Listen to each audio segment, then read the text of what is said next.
Here I've got Xiaomi POCO X3, and let me show you how to activate demo mode on the following device.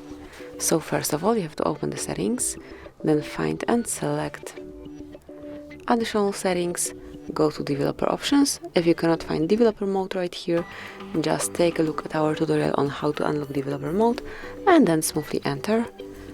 Scroll down and here you will notice demo mode, so smoothly click on this indicator and now it is active.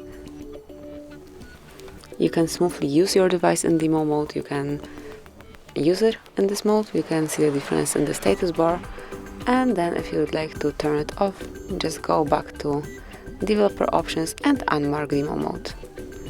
And that's it. So that would be all, so you can activate, use and deactivate demo mode in your device. Thank you for watching, please subscribe our channel and leave the thumbs up.